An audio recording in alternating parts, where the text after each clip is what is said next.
బాయిలోనే బల్లి అనేది ఒక మీనింగ్ ఉంది. అది డబుల్ మీనింగ్ వచ్చేలాగా ఉంది. ఇప్పుడు డిలీట్ చేసుకొని మళ్ళీ రీ అప్లోడ్ చేసుకోవచ్చు. అంటే సో మనకి వ్యూస్ వస్తున్నాయి కాబట్టి మనం ఎలాగైనా తీయచ్చు అంటే అలా అలాగనుకుని నేను చాలా మాట్లాడగలుగుతాను. మరి నేను ఎందుకు మాట్లాడలేదు? వ్యూస్ చాలా మిలియన్స్ లో పోయింది ఆ సాంగ్ అనేది. మరి బాగాలేనప్పుడు అంత బాగా మిలియన్స్ చూడాల్సిన అవసరం ఏందని చాలా మంది అడుగుతున్నారు. కరెక్టే. ఇప్పుడు సాయంత్రం మనకి వైన్ షాప్కి ఎక్కువ మంది వెళ్తారు. అదే సాయంత్రం గుడికి తక్కువ మంది వెళ్తారు. మంగ్లీ కొత్త పాట బాయిలో ఉన్న బల్లి పలికి అని చెప్పేసి ఆ లిరిక్స్ మీద చాలా ఇష్యూ జరుగుతుంది ఏపీ తెలంగాణలో. ఎట్లా చూస్తారు? అంటే ఇప్పుడే నేను ఆ సాంగ్ చూశాను. అంటే లిరిక్ అనేది మ్యూజిక్ని డామినేట్ చేసింది. అంటే ఆ లిరిక్ అర్థం కాకుండా మ్యూజిక్ డామినేట్ చేసింది ఇందులో. అంటే ఆమెకున్న బాడీ లాంగ్వేజ్ కావచ్చు, ఆ సాంగ్లో ఏదైతే కొరియోగ్రాఫ్ చేశారో దానికి అగ్నిస్ట్గా అంటే కొంత కాంట్రవర్సీగా అవడానికి కారణం ఏంటంటే అది ఫోక్ సాంగ్ లాగా అంటే అంటే లిరిక్ రాసే మీనింగ్ అనేది వేరేలా ఉంది, కంపోజింగ్ వేరేలా ఉంది. కంపోజింగు అంటే కాస్ట్యూమ్తో పాటు కంపోజింగు లిరిక్ 3 మ్యాచ్ అవ్వాలి. ఆ పోకిరిలో మొహమ్మద్ ఖాన్ సాంగ్కి మనం కూచిపూడి కాస్ట్యూమ్ వేసామనుకో ఎలా ఉంటుంది? సో అలాగేమైందంటే కాస్ట్యూమ్ వేరేలా ఉంది, కాస్ట్యూమ్ ఒకలాగా ఉంది, లిరిక్ ఒకలాగా ఉంది, ఆ లిరిక్ ఉన్న మీనింగ్ ఒకలాగా ఉంది. సో 3 మ్యాచ్ అవ్వలేదు. ఇప్పుడు దానికి డామినేషన్ ఏంటంటే తెలంగాణ సంబంధించిన లిరిక్కి అన్నట్టుగా చాలామంది ఫీల్ అవుతున్నారు. కానీ అది తెలంగాణ సంబంధించిన లిరిక్ కాదు. ఆ పదాలు కానీ ఇవన్నీ కూడా తెలంగాణ సంబంధించిన అందులో లేవు అన్నది అందరూ చెప్తున్న వర్షన్. సో నాకు కూడా ఏంటంటే అంటే వీళ్ళు కావాలనే ఈ యొక్క లిరిక్ రాసినప్పుడే లిరిక్ని డామినేట్ చేసేలా మ్యూజిక్ని కంపోజ్ చేశారు. అంటే ఎవరికైనా కొంతమందికి అర్థమవుతుందని చెప్పి. సో అది ఒకటి కాంట్రవర్సీ అవడానికి ప్రధాన కారణం. సో ఎప్పుడైనా సరే అంటే కల్చర్ని అంటే ఇక్కడ ఉన్న కొంతమంది వీటి మీద రీల్ చేసేటేమో ఏమవుతుందంటే ఎక్కువ శాతం ఇది తెలంగాణ సాంగ్ ఏమో అని ఫీల్ అయ్యి తెలంగాణ సాంగ్ ఏమో ఎక్కువ మంది రీల్స్ చేస్తున్నారు. సో అందుకే అన్నారు అది తెలంగాణ సాంగ్ కాదు, తెలంగాణ లిరిక్ సంబంధించింది కాదు అన్నది. సో తెలంగాణ వాదులు కూడా చెప్తున్నారు మంగ్లీ ఇలాంటి సాంగ్ని డిలీట్ చేయాలి యూట్యూబ్ నుంచి, తెలంగాణ సాంగ్ యొక్క పరువు తీస్తున్నారని చెప్పేసి కూడా తెలంగాణ వాదులు చాలా మంది మాట్లాడడం జరిగింది. ఎట్లా చూస్తారు? అంటే అది బాయిలోనే బల్లి అనేది ఒక మీనింగ్ ఉంది, అది డబుల్ మీనింగ్ వచ్చేలాగా ఉంది. సో 2-3 రకాల కంటే చాలా డెప్త్గా అర్థం చేసుకుంటేనే అది మూడో స్టేజ్ దాటి అర్థం చేసుకుంటేనే మనకు అర్థమవుతుంది. సో అలాంటి లిరిక్ రాసేటప్పుడు మీరు కాస్ట్యూమ్స్ని లేకపోతే ఇలాంటి కొరియోగ్రాఫ్ కాకుండా వేరే రకంగా చేసుకుంటే ఎవరికి అబ్జెక్షన్ ఉండదు. సో కానీ మనం చూపించేనేమో కాస్ట్యూమ్ ఏమో తెలంగాణ కల్చర్కి దగ్గరగా ఏమో కాస్ట్యూమ్ డిజైన్ ఉంది. సో బ్యాక్గ్రౌండ్ అందరూ కూడా పబ్లిక్ అంతా కూడా తెలంగాణ ప్రాంతం చెందిన కాస్ట్యూమ్ డిజైన్తో ఉంది. సో లిరిక్ ఏమో వేరేలా ఉంది.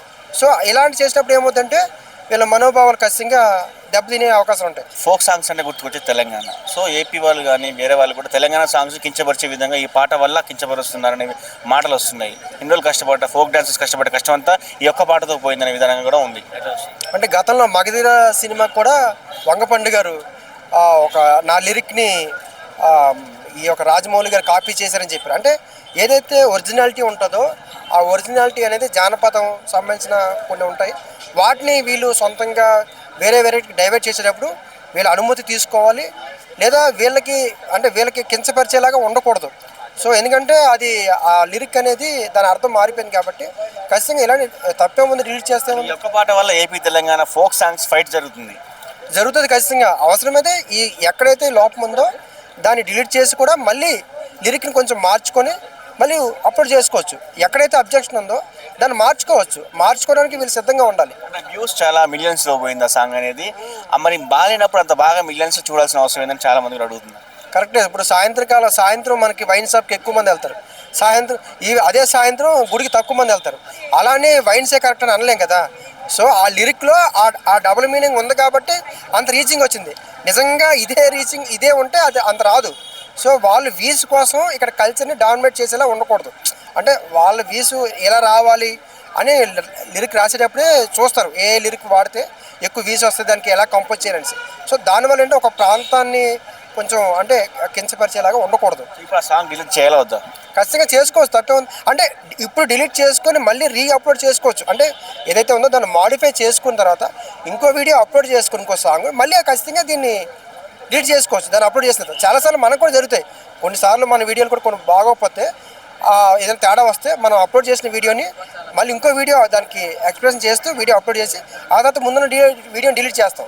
సో రీచింగ్ వచ్చింది కాబట్టి డిలీట్ చేయకూడదు అంటే కరెక్ట్ కాదు కదా. ఫైనల్గా ఏం చెప్తారంటే తెలంగాణ ఫోక్ సాంగ్ డాన్సర్లకి ఆంధ్ర ఫోక్ సాంగ్ డాన్సర్లకి సింగర్లకి మధ్య ఒక వార్ జరుగుతుంది. ఆ వార్ గురించి దాన్ని ఎలా మనం క్లోజ్ చేయొచ్చు ఫైనల్? అంటే లిరిక్ రాసేటప్పుడు లిరిక్కి అనుగుణంగా చాలా జాగ్రత్త తీసుకోవాలి. ఒక ప్రాంతాన్ని లేదా ఒక వర్గాన్ని కించపరిచేలాగా లేదా అవమానపరిచేలాగా ఉండకూడదు. సో మనం తీసేటప్పుడు కూడా ఇది ఒకవేళ ఎవరికైనా ఆడియన్స్కి ఏదైనా అనుమానం ఉంటే కూడా ఇది తెలంగాణ స్లాంగ్ లిరిక్ కాదు అనే విషయం కూడా ఎక్స్ప్లెయిన్ చేయొచ్చు. సో అలా కూడా చెప్పలేదు.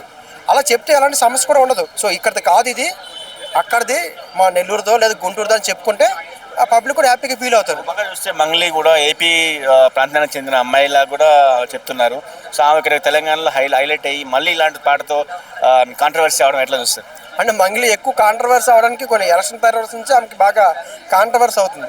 సో కాంట్రవర్సీ ఇంకా ఎక్కువ అయితే అది ఆమెకి నష్టం అవుతుంది. ఎందుకంటే కరెక్ట్ కాదు. అంటే మనం చూస్తున్నారు కాబట్టి మనం ఆడియన్స్ ఎలా చూస్తున్నారో అలాగే కాదు, అది ఇంకెవరికి కించపరచకుండా ఎవరిని ఇబ్బంది పెట్టకుండా కూడా లిరిక్ ఉండాలి. సో మనకి వ్యూస్ వస్తున్నాయి కాబట్టి మనం ఎలాగైనా తీయచ్చు అంటే అలా అలాగనుకో నేను చాలా మాట్లాడగలుగుతాను. మరి నేను ఎందుకు మాట్లాడలేదు? కరెక్ట్ కాదు కాబట్టి. ఫైనల్గా మంగ్లీ గారికి ఏం చెప్పదలుచుకున్నారు మీ తరఫు? అంటే ఏదైతే లిరిక్లో ప్రాబ్లం ఉందో, ఎక్కడైతే కొన్ని వర్డ్స్ ప్రాబ్లం ఉన్నాయో, కొరియోగ్రాఫ్లో కొంత ప్రాబ్లం ఉంది, దాన్ని మాడిఫై చేసుకొని మళ్ళీ ఈ సాంగ్ని మళ్ళీ రీఅప్లోడ్ చేసుకోండి. ఇదే సాంగ్ని మళ్ళీ రీఅప్లోడ్ చేసుకోండి. ఖచ్చితంగా దీన్ని డిలీట్ చేసుకుంటే మంచిది. ఎందుకంటే ఈ ఒక్కరోజుతో కాదు, రేపు మళ్ళీ ఇంతకన్నా మంచి తీసినా సరే, మంచి సాంగ్ వచ్చినా సరే దాన్ని కూడా మీకు నష్టం కలిగే అవకాశం ఉంటుంది. సో ఆడియన్స్ని గౌరవించాలి, ప్రేక్షకులను గౌరవించాలి, ప్రాంతాలను గౌరవించాలి, ప్రాంతం యొక్క కల్చర్ని కూడా గౌరవించాలి.